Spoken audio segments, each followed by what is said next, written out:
آپ صلی اللہ علیہ وسلم کے رونے پر اللہ کا تسلی دینا۔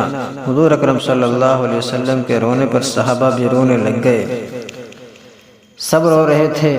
آپ اتنے زور زور سے رو رہے تھے یہاں تک کہ حضرت جبرائیل علیہ السلام آسمان سے آئے اور آ کے یوں عرض کیا کہ یا رسول اللہ صلی اللہ علیہ وسلم، اللہ تعالیٰ فرما رہے ہیں کہ میرا حبیب غم نہ کرو، ہم نے آپ کے چچا کو اپنے عرش پر لکھا ہے، اسد اللہ و اسد رسولی، حمزہ اللہ اور اس کے رسول کے شیر ہیں۔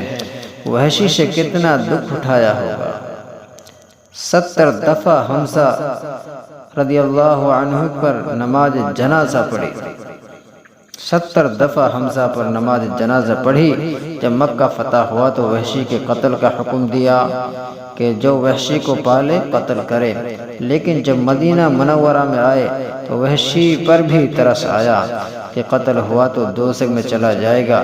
وحشی طائف چلا گیا۔ وحشی کے پاس خصوصی طور پر ایک آدمی بھیجا کہ وحشی اللہ کا رسول کہتا ہے کہ کلمہ پڑھ لے، مسلمان ہو جا، جنت میں چلا جائے گا۔ یہ اخلاق نبوت ہے۔ وحشی کہنے لگا میں کلمہ پڑھ کے کیا کروں گا، میں نے تو وہ سارے کام کیے ہیں جس پر تمہارے رب نے دوزخ کا کہا ہے، قتل، زنا، شرک، شراب میں کیا کروں گا۔ اس نے آ کر جواب دے دیا۔ آپ نے اس کو دوبارہ بھیجا، پھر دوبارہ بھیجا۔ کس کے پاس؟ چاچا کے قاتل کے پاس۔ اس چینل کو سبسکرائب کریں، لائک کریں، شیئر کریں۔